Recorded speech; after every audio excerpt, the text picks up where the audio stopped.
Hey Blade fans, OG Blade Reviews. Yep, back with you once again. And this is a familiar looking case that we have right here. And I'm gonna pause a moment while I kill that background sound. Instantaneous killing of the background sound. MBK. We've seen this logo before. What could be in the pouch? From Monterey Bay Knives. In the Monterey area, actually Carmel, California is where these packages are coming from. And really a discovery for me. This is only my second Monterey Bay knife, and I've got a third that I'll be doing a review on as well. Company that is pretty much centered around Ray Laconico and Sanford Owen. And I think Sanford Owen is kind of in an apprenticeship situation, partnership though, at the same time with Ray.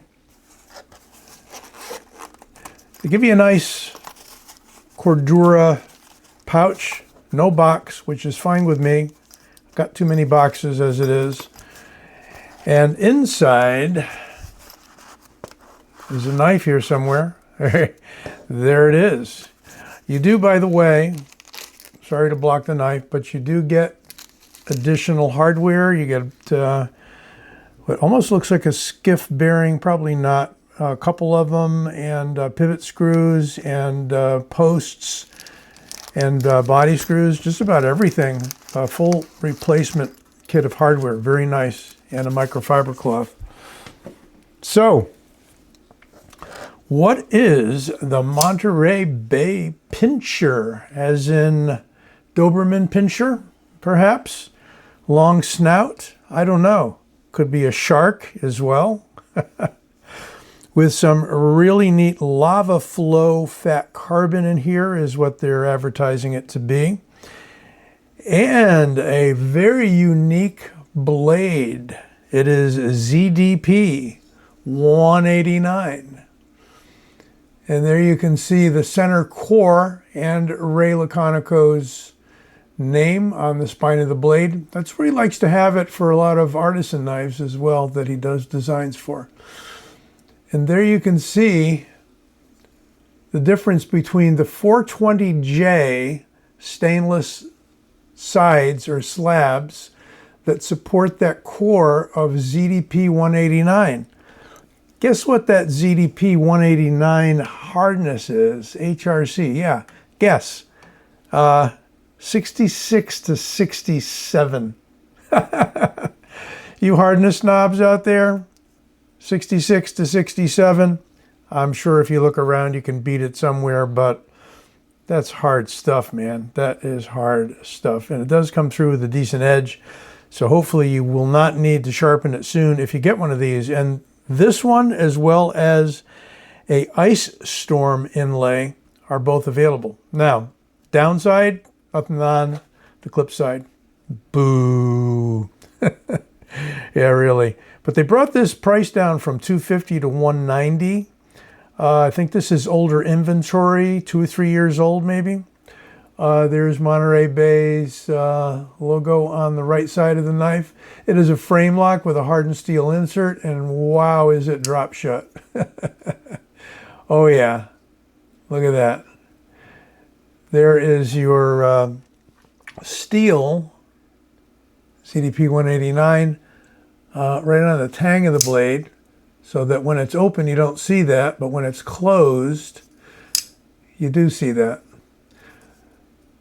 A fairly nicely jimped back flipper.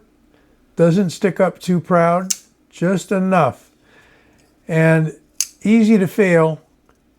I'm sure you can monkey with it a little bit and, you know, maybe tighten the pivot, mess with the tension on the bar, but then that would mess up other things too, like your drop.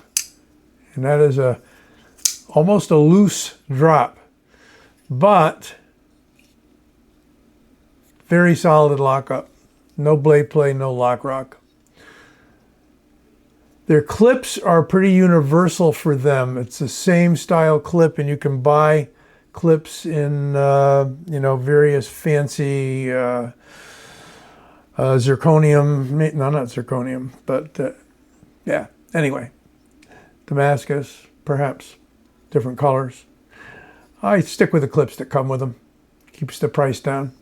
Titanium backspacer, titanium handles, and a really wicked long clip. I mean, that starts way up here. I mean, if it rised up a little bit more, perhaps you might be able to call it a harpoon. Definitely, I'm not calling that a harpoon, even though you get a little bit of an up angle there. There is no jimping for your thumb, but do you really need it? It's more of a gentleman's knife. Define that as you will. Let's measure it up. Now, interesting thing, so many of the knives on their website are overrated or overstated for dimensions, blade length in particular. I find they're coming in about a ½ inch short. You don't want to come in a ½ inch short, guys. They said the blade was 4 inches, which made me jump on it right away because I like 4-inch bladed knives and larger. Exactly 8 inches overall. So when I saw 8 inches overall when it came to me, I said, no, there's no way the blade can be 4 inches. And it isn't. It's 3.5. So I did reach out to the folks at Monterey Bay and say, hey, your measurements are all off, because there was, same thing was true on the saber tooth that I'll show you in a little bit. Although we can sort of fudge the measurements on that and end up with 4 inches. But saber tooth is a little bigger than this. What have we got if we're going metric? If we're going metric, we got 20.5 centimeters, as my old chemistry teacher used to say. Millimeters on the blade, pretty good stock actually. 3.8. Millimeters on the handle, 12.1. Inches on the handle, 0.48, so under ½ inch, nice. And 0.15 on the blade stock in inches. Bringing out the old scale, and we'll roll around to grams. We got 111.94, call it 112 grams, and 3.949 ounces, just under 4 ounces. Quite nice. Doesn't make the ounce per inch, but still quite nice. Again, the action's great. Feels good in the hand, very flat. I like the look of the fat carbon. I just wish that they got a lot of real estate there, you know. And it does present issues. I know, it's extra milling, it's extra expense, the materials, and you got to insert that and all that good kind of stuff. We do have pockets on the inside, milled out, weight relieving. As I said, titanium half backspacer. What else have we got? 2 body screws near the pommel with a lanyard hole. 2 on that side, obviously. Screw for your hardened steel insert. T8 for the pivot. T8 for the body screws. Quite nice. And as I said, I think these came out a year or 2 ago, perhaps. I'm not sure if it was longer than that. One thing they mention in the description is that sometimes this layering varies, and you may see the core shifted a little to one side or the other. You may see an uneven band right there, but this is perfect. I mean, it's as good as it gets with Sanmai style steel. And, do we have a little bit more showing on the right side than on the left? Oh, barely. So I'm not going to crank on that for a $190 knife. Very nice, though. How about we do some compares? And I have my previous acquisition from Monterey Bay Knives. the saber tooth. This is an S90V, and they crank their S90V up to 62 to 63 HRC. A very hard, durable edge, but I'm told not as much wear resistance as some other things, and I'm sure that's going to give you a little more wear resistance. As you can see, definitely a longer blade. So when they said this was a 4-inch blade, I said, really? Because I'm getting 3 3/4. And I'm even wondering if, you know, with Ray Laconico being a knife designer and knife maker, if they're not measuring the blade by itself without the handle, you know, to the end of the tang.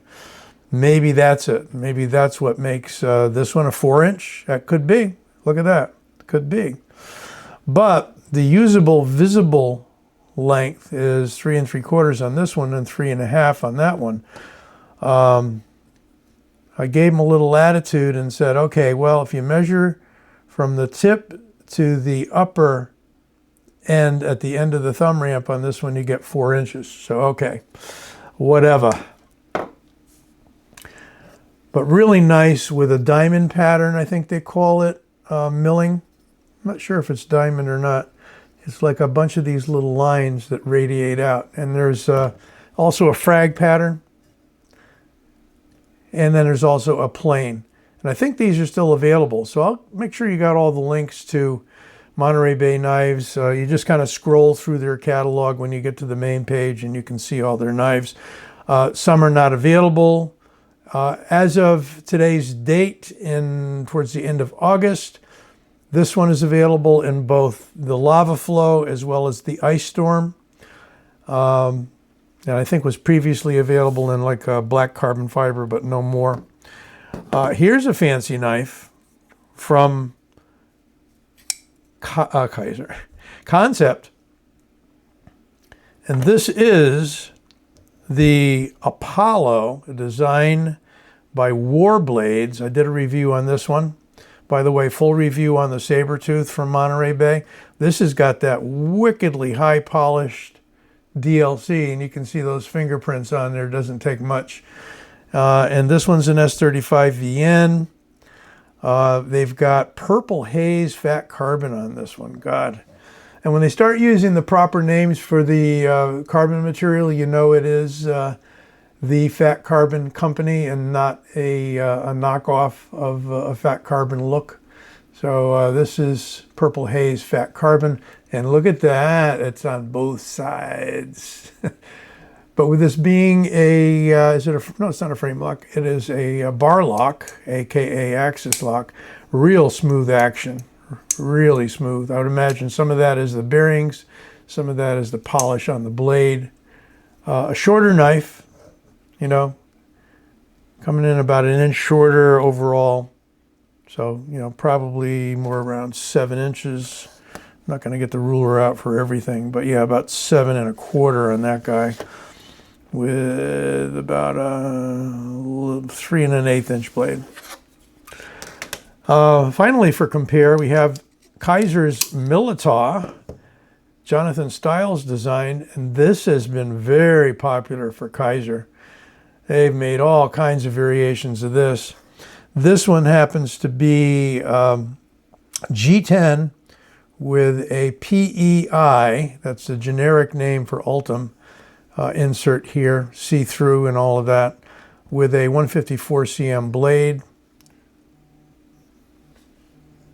Really nice. This is a liner lock. Pretty nice drop on this one. Yep.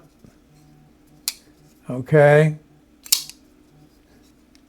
And a wire clip, not a wire clip, but a bent metal spring clip.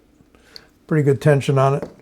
So there we have the Pinscher by Monterey Bay next to the Sabertooth by Monterey Bay, next to the Militaw by Kaiser, and from Concept, the Apollo by Warblades. One more for compare, just kind of a well-known generic kind of a knife. And this is, of course, the Griptilian from Benchmade. with the axis lock for size. So if I even up the pommels there, just about the same size, 3.5-inch blade, 8 inches overall for the Griptilian next to the Monterey Bay Pinscher. One thing I didn't do, just thought of this. I didn't show you the edge on this guy. Well, as we said, ZDP 189 at up to 67 Rockwell. It's sharp. And that's nice, because you may not want to endeavor putting an edge on it. But, you know, diamond is diamond. Diamond is very hard. So yes, you do get a good edge, and proof that it cuts paper. Hopefully it cuts other things. There is our parting shot, and we'll be seeing you guys soon. Check for my logo over here, and if you click on it, as I always say, you can subscribe to the channel. And if you haven't already, hope you do. Hope you subscribe. You don't just watch. If you watch and you like what you see, subscribe. You'll be notified when I put out a new video. And thank you guys for the recent really nice positive comments. Glad you're enjoying what I'm showing. And there will be more, guaranteed. Be well. Stay safe.